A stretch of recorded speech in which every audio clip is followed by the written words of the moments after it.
Hello, this is Rachel with the Otago Prattville Public Library, and today we are making a paper mache pinata.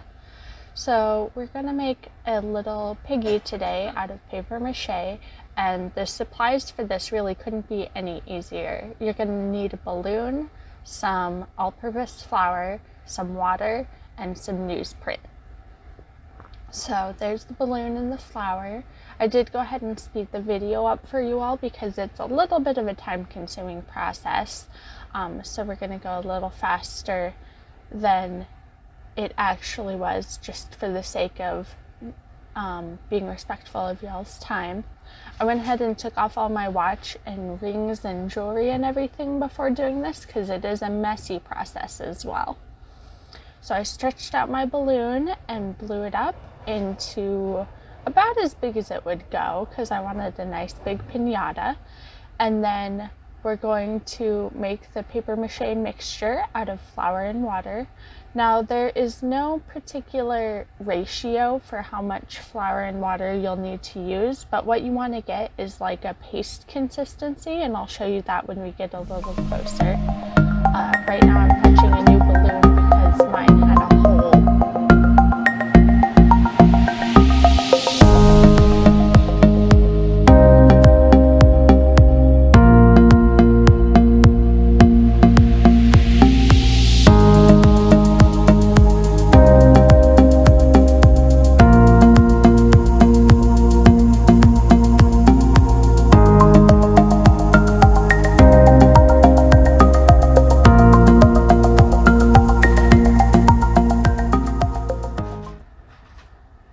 Okay, so I've got my new balloon and I'm blowing it up and gonna go ahead and tie it so that it stays inflated, and then we'll begin making our mixture. So I set the balloon aside. I've got two bowls there, one for kind of holding the balloon and one for making the mixture.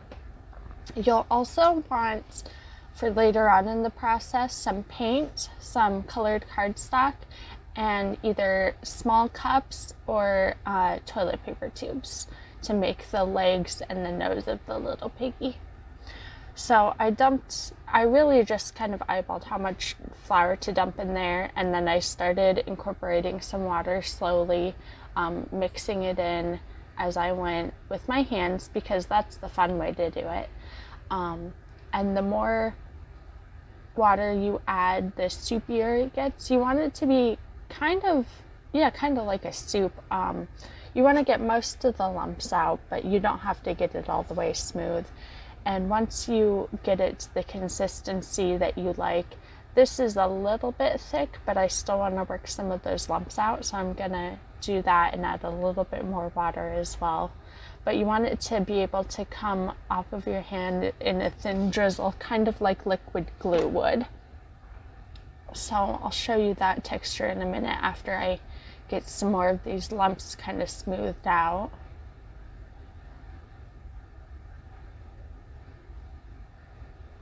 There we go. Add a little bit more water just so it's slightly runnier.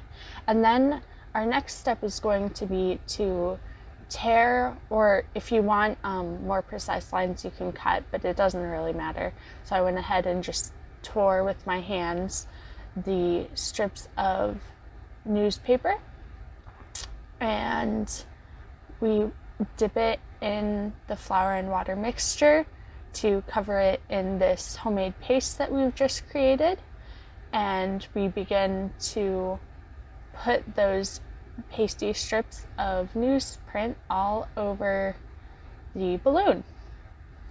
So it's very handy to have an apron for this activity or some paper towels close by because you will be very messy. And I like to kind of, once I dip the paper into the mixture, I like to smooth some of the excess mixture off between two fingers just so that it's not super ooey gooey.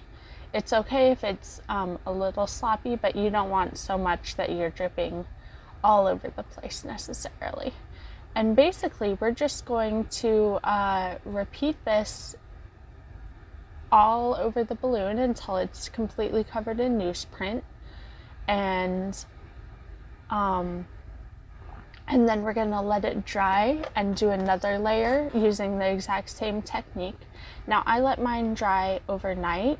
You might want to give it, overnight is kind of the minimum acceptable time for letting your newsprint and flour mixture dry.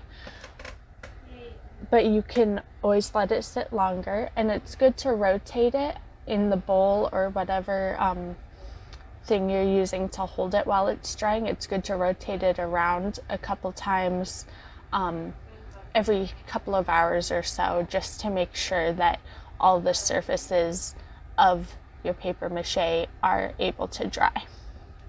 So I'm going to continue this part and just keep gluing and pasting and putting that paper all over, and I will talk to you again when we've gotten a little further.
Okay, so I'm back. I've done 2 layers of paper mache all over the balloon, and I'm going to go ahead and cut the balloon out now and begin making it into a pinata. So here is the finished paper mache. Looks pretty good. I've done 2 layers. I let each layer sit overnight before adding the next. And I'm just using my scissors and my patience to very gently kind of squish or pull out the balloon. You don't want to pull it out too quickly or too abruptly because you can actually mess up the structure of your paper mache. So you're going to go ahead and just kind of wiggle it out of there gently.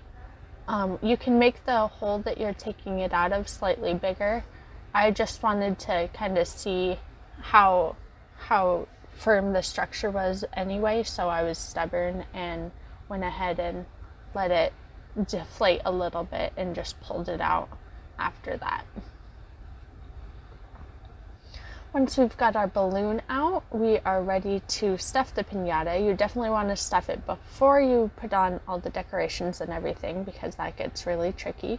So I'm going to go ahead at this point now and cut the hole just a little bit bigger so we can fit the candy inside.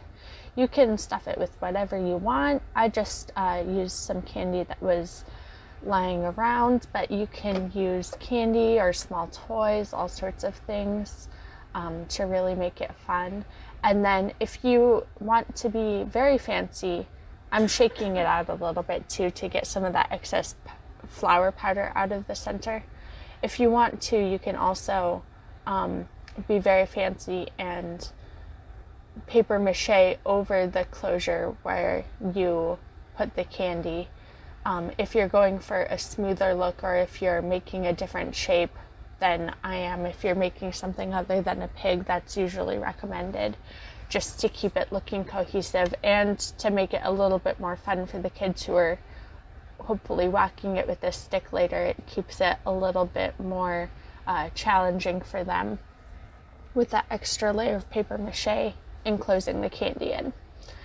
So I am not going to do that. I'm going to use my little cups and some tape to use that natural hole to be where our little piggy's nose is going to be. So I'm going to tape these cups on to the balloon, or where the balloon used to be, onto our pinata now.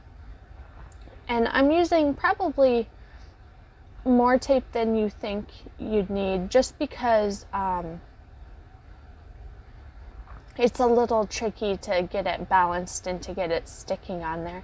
You can absolutely use masking tape too. That might work a little bit better than your regular Scotch tape. I wanted to be able to just paint once in a very light layer, and I didn't want any blue sticking out from blue masking tape, so I went ahead and just used the Scotch tape for now. As you can see in the background, I've got some pink paint, some scissors, paintbrush, and some pink cardstock as well to help decorate. And I've got my bowls left over that I probably could have been using to help stabilize my pinata, but I clearly didn't think that through. So we're going to go ahead now and tape on these 4 other cups to be the little piggy's legs. So you just kind of want to look around and situate them how you think they would look like a natural piggy or a little piggy bank, and tape them on like I'm doing. Like I said, be generous with the tape so that they stick on well. And this is a good, if you are doing this craft with a kiddo, this is a good time to have an extra set of hands to help stabilize if you're not using a bowl or a cup to stabilize it, or just to do some teamwork here anyway. So we're taping on the front 2 legs, and then we're going to do the back 2 legs, and we're going to cover the whole thing, the whole thing in a coat of bright pink paint so that we've got that cute piggy bank hue. And I just used one coat of paint on mine because I kind of like a rustic look where you can see some of the newsprint showing through, but it's totally up to you. If you want a more polished look, you can absolutely do a couple of coats of paint. Just let them dry fully before you add another coat.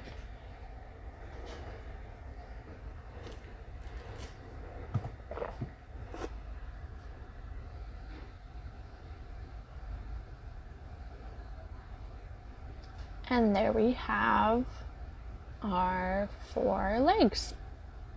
So I'm going to finish securing that last leg on. I'm going to paint our little piggy, and then we'll just do a couple finishing touches to make it look extra super cute.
Of doing things slightly in the wrong order, I decided I would paint half of my piggy, and then to get the ball rolling a little bit more quickly on the decorations, start doing the ears, tail, and eyeballs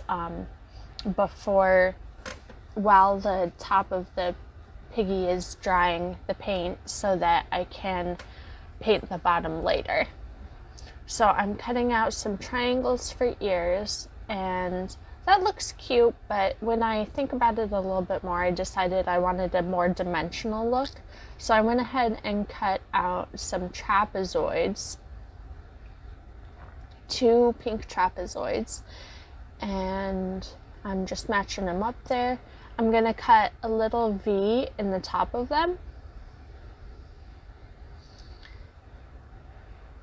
on the short edge, and that V I will tape each of the edges together.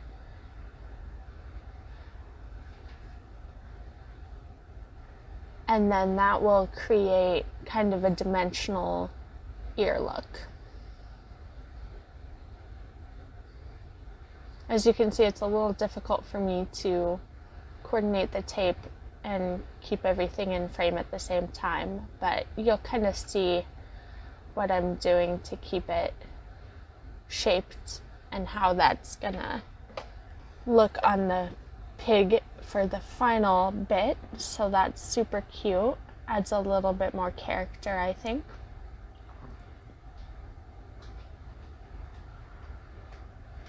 Once we've got our ears formed, we can go ahead and tape those on to the actual pig if our paint is dry up there. And I think mine is.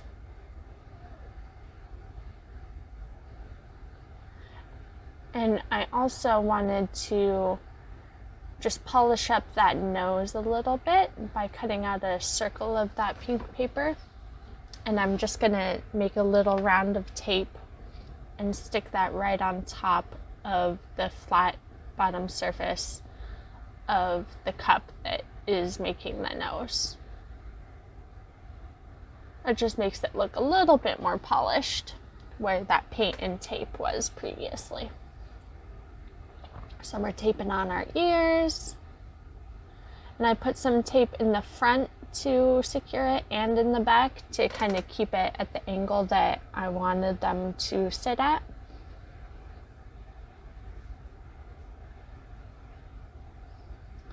And then after I finish securing my other ears, I'll go ahead and create a cute little corkscrew tail for my piggy using a strip of paper and wrapping it around my pinky to roll it up in a corkscrew, and then I just fluff it out just a teeny bit so that it's still nice and curly, and we'll tape that on the back end of the pig.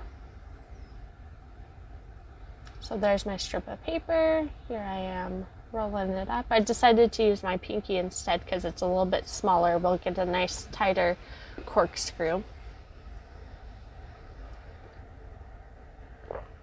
You can trim it if you want it to be shorter, but I kind of liked the look of it just how it was, so I went ahead and taped that on.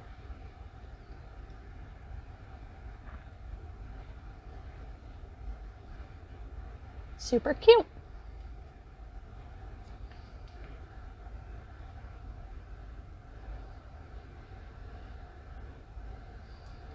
And now our top is dry. We're ready to paint the bottom of our piggy. So I'm gonna do some painting here and then finish our decorations. As you can see, I put some of the paint just right up on top of the paper mache because I got bored of using a palette apparently. But the tape, if you do use Scotch tape, it's a little bit resistant to the paint, so you'll want to be gentle with it so that you don't undo your tape. And just put a nice layer of paint all around on the paper mache, on the cups, basically everywhere, so that the whole thing is pink. And as I'm doing that, a couple of supplies that you might want to finish up the decorations for this cute little piggy are, I have a chalk marker that you can use for chalk menu boards and things like that. It's basically like a white paint pen. I have a black Sharpie, and I have a black brush marker that I'm going to bring out in a minute. And that way I can add the nostrils on the little piggy's nose. I can make some really cute eyeballs.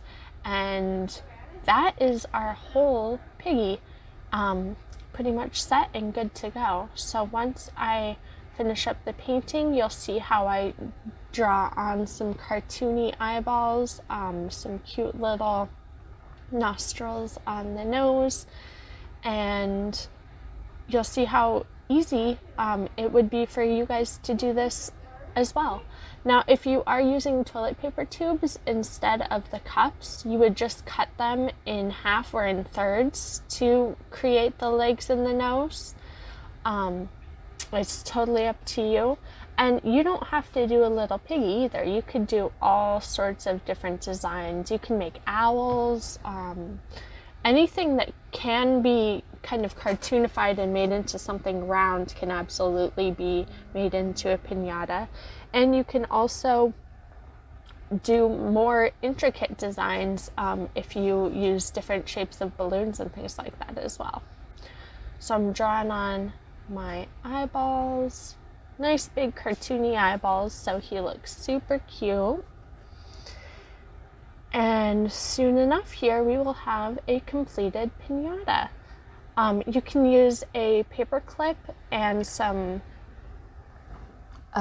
twine to secure your pinata to whatever tree or branch or whatever that you're going to hang it from, so that it can swing around and be hit at with a bat or a stick or whatever for true pinata fun. But this one was just to show you how easy it is to make your own. So maybe next time when you go to the store and you're thinking about paying big bucks for one of those store-made ones, you can turn it into a family activity for the weekend instead.